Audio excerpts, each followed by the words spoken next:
refresh, ayo kepalanya refresh.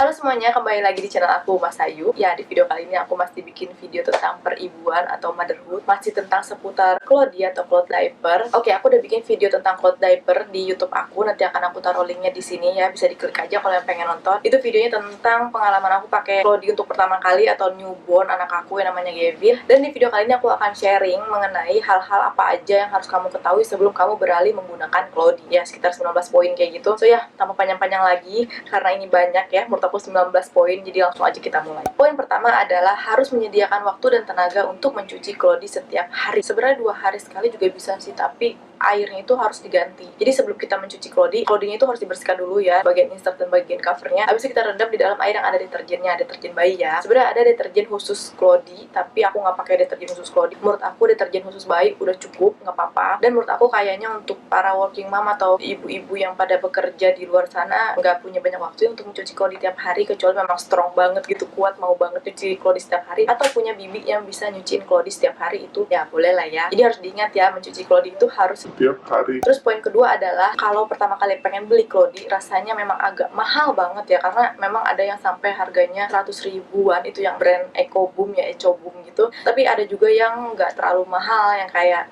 produk lokal kayak gitu, yang harganya cuma belasan ribu. Tapi rata-rata harganya middle sih, sekitar 35.000 sampai 60.000, 75.000 kayak gitu ya. Kan kayak mahal banget ya, untuk satu popok aja tuh segitu harga 75.000. Tapi tetap bisa dipakai berkali-kali dan tahan lama. Aku juga ngerasain, soalnya pas waktu pertama kali aku pengen beli Cloudy, aku searching Shopee dan di Tokopedia, buset harganya mahal banget. Ini gue harus habis duit berapa untuk beli Cloudy doang gitu. Tapi ternyata sekarang anak aku umurnya udah hampir 10 bulan, itu kayak berasa aku lebih hemat pakai Cloudy. Ini aku pribadi, aku sama sekali tidak mengajak ibu-ibu untuk benar-benar pakai Cloudy kayak pemaksaan gitu, enggak. Ini aku hanya menggambarkan aja ya. Aku selama 10 bulan pakai Cloudy, aku lebih hemat untuk budget pokoknya Gavin gitu. Cuman memang tenaga aku harus terkuras banget ya untuk mencuci Cloudy-nya. Poin ketiga adalah pemakaian Cloudy tetap ada kemungkinan untuk tembus ya, karena dia terbuat dari bahan kain. Tetap aja Cloudy itu ada daya tampung, ada daya serap, pastinya akan ada kemungkinan untuk tembus gitu, apalagi pipis yang banyak banget. Jadi ya harus pinter-pinter aja kita ngelihat apakah pipis bayi kita banyak banget kayak gitu ya, harus berapa layer kita pakai. Jadi kita sebagai ibu-ibu nih harus bereksperimen, coba kita pakai yang insertnya microfiber, pakai insertnya yang bambu atau yang bambu charcoal kayak gitu. Itu lebih kuat yang mana kayak gitu ya. Apalagi kalau misalkan malam, aku rasa sih banyak kan hampir rata-rata tembus, apalagi kalau misalkan anaknya udah segede Gavin kayak gitu. Tapi kalau misalkan buat newborn sih, kalau menurut aku sih aman-aman aja sih, jarang banget tembus ya. Untuk pemakaian insert yang microfiber aja itu udah cukup. Poin keempat adalah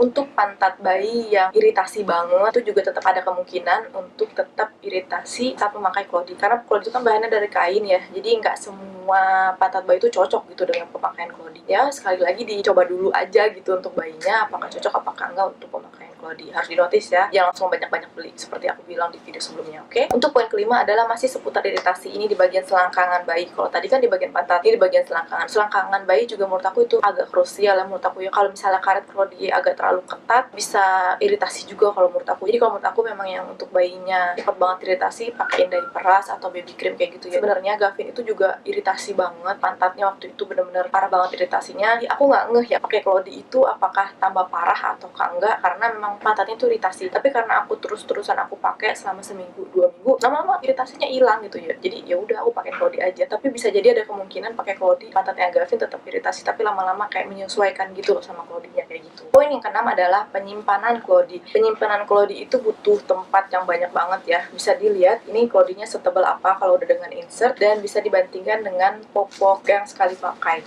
Ukurannya itu luar biasa berbeda ya. Ini tipis banget dan ini tebal banget. Bayangin kalau misalkan kita mau nyimpen Cloudy itu setebal apa ya kan tempatnya, dan harus punya space tempat yang banyak kalau untuk nyimpen Cloudy. Poin yang ketujuh adalah pada saat hujan ada kemungkinan kita akan kehabisan stok, karena insert dari Cloudy itu lama banget menurut aku keringnya ya. Apalagi yang insert microfiber itu lama banget keringnya, bisa dari pagi sampai sore pun masih belum kering, kecuali memang panas banget. Biasanya sih kalau aku ngejemur dari pagi sampai sore kadang masih agak kurang kering juga, jadi biasanya aku ambilnya pas besok paginya kayak gitu. Kecuali memang banget itu baru cepat keringnya. Tapi jangan jemur sampai kering banget kayak kerupuk juga ya, sayang gitu insertnya. Kalau aku misalnya hujan terus aku kehabisan stok, tetap aja aku balik lagi ke popok yang sekali pakai. Terus poin yang ke-8 adalah jangan menyikat klodi karena klodi akan menjadi murudul. Murudul tahu kan yang kayak gitu lah ya. Jadi klodi itu jangan disikat, cuma dikucek-kucek aja. By the way, gimana kalau misalnya aku bikin tentang cara pencucian klodi? Aku nggak expert soal klodi ya, jujur aku nggak expert. Ini hanyalah dari pengalaman aku pribadi selama pakai klodi. Aku berbagi aja gitu ya pengalaman aku, suka duka aku memakai klodi dan mana yang terbaik, yang mana yang enggak gitu. Kira-kira gimana kalau misalnya aku bikin cara mencuci klodi aku gitu ya, bukan yang baik dan benar. Semoga aja yang baik dan benar. Komen di bawah ya kalau kira-kira aku harus bikin video cuci klodi. Oke? Poin yang ke-9 adalah jangan memeras klodi terlalu kencang. Jangan sampai kayak yang mau pengen kering banget gitu, jangan diperas terlalu kencang karena insertnya itu akan kusut renyak-renyak gitu loh. Jadi dia nggak balik lagi seperti semula. Kalau aku saat memeras insert itu aku peras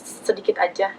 Kayaknya aku harus bikin video deh ini beneran. Jadi aku peras sedikit aja, yang penting nggak ngucur banget kayak gitu. Terus habis itu aku krepek-krepekin gini biar dia kembali seperti semula insertnya. Jadi jangan memeras insert dan klodi terlalu kencang karena dia akan kusut. Oke? Poin yang ke-10, jangan menyetrika klodi atau menggosok klodi. Ternyata menggosok insert itu membuat daya serapnya berkurang. Aku juga nggak tahu sebelumnya, jadi aku udah nyetrika klodi aku, udah nyetrika insert aku, cover aku selama berbulan-bulan, 5 bulan kali aku setrika tuh insert aku, dan akhirnya aku sadar kok kayaknya insert ini daya serapnya berkurang kayak gitu. Terus habis itu aku beli lagi insert yang baru yang sama persis, mereknya sama persis. Terus aku cobain di waktu yang sama, ternyata benar kayaknya karena aku sering menggosok insert aku tadi. Jadi jangan menggosok insert ataupun klodi ya, udah biar aja kayak gitu aja. Poin yang selanjutnya adalah poin ke-11, walaupun insert atau klodi itu tidak disetrika, pastinya daya serap klodi lama kelamaan seiring berjalannya waktu akan tetap berkurang ya, karena kan dipakai ya, nggak mungkin ya tetap segitu-gitu aja gitu, tetap hebat-hebat aja gitu insertnya, enggak. Jadi walaupun gak disetrika, walaupun kita udah cucinya bener kayak gitu ya, tetap aja daya serapnya lama kelamaan akan berkurang, tapi nggak drastis. Terus poin yang selanjutnya adalah poin yang ke-12, klodi ini mempunyai button dan karet dari samping-sampingnya. Jadi yang harus kamu ketahui adalah lama kelamaan juga karet ini lama-lama bisa melar ya, kancing-kancing ini bisa copot. Aku nggak tahu gimana caranya untuk masang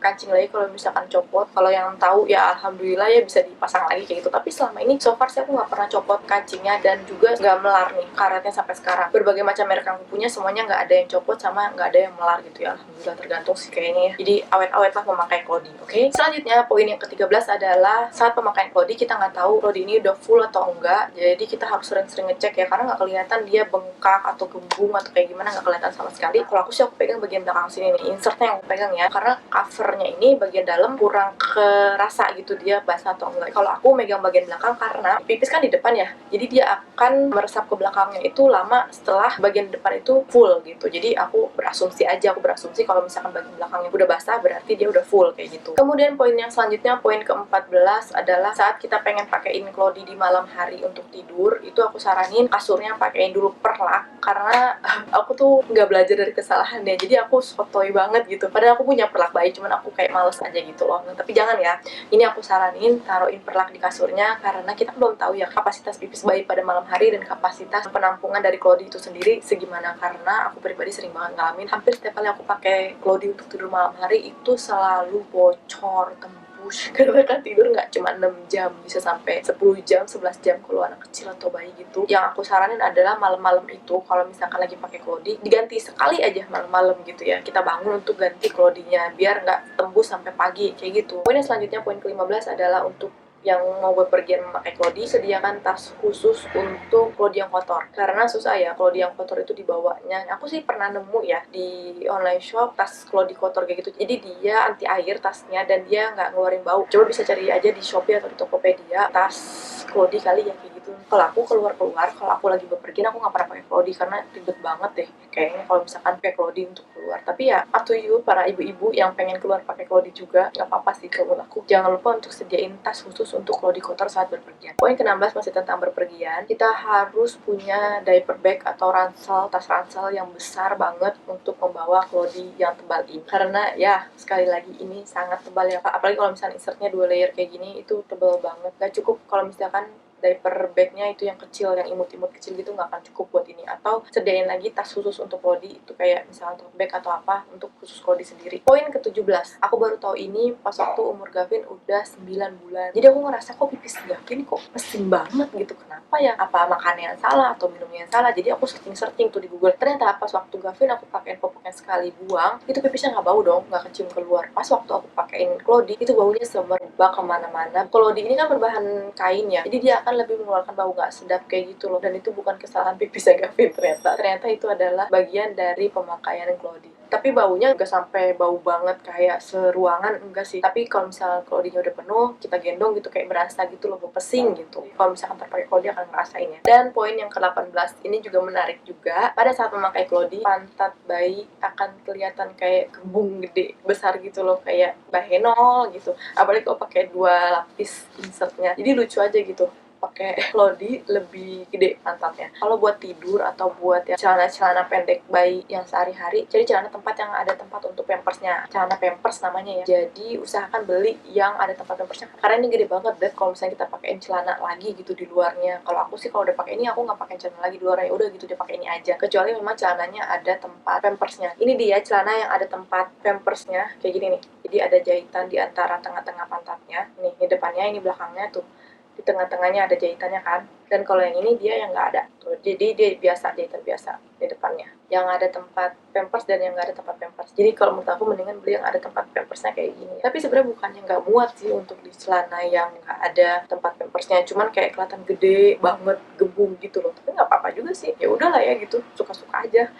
Oke, akhirnya kita sampai ke hal yang terakhir yang harus kamu ketahui sebelum kamu berpindah memakai Clody. Oke, ini adalah yang ke-19, yaitu Clody dapat digunakan dalam jangka waktu panjang kalau kita merawat Clody dengan baik. Jadi jangan asal-asalan, jangan dianggap enteng, jangan dianggap remeh, apik ya, Beb. Jangan disepelekan gitu, karena sayang banget kita udah beli banyak-banyak Clody ternyata nggak kepake, ataupun kita ngerawatnya nggak benar, jadi cepet rusak ataupun cepet nggak kepake kayak gitu ya. Ya, aku rasa sekian dulu untuk video kali ini. Semoga video ini bermanfaat. Jangan lupa di like videonya, komen di bawah, dan share ke teman-teman kalian kalau misalkan kalian merasa video ini bermanfaat. Dan yang terakhir, jangan lupa di subscribe channel aku biar aku semangat bikin video-video yang lainnya. Oke, sekian, sampai ketemu lagi di video aku selanjutnya. Dan terakhir, semoga menyenangkan. Dadah!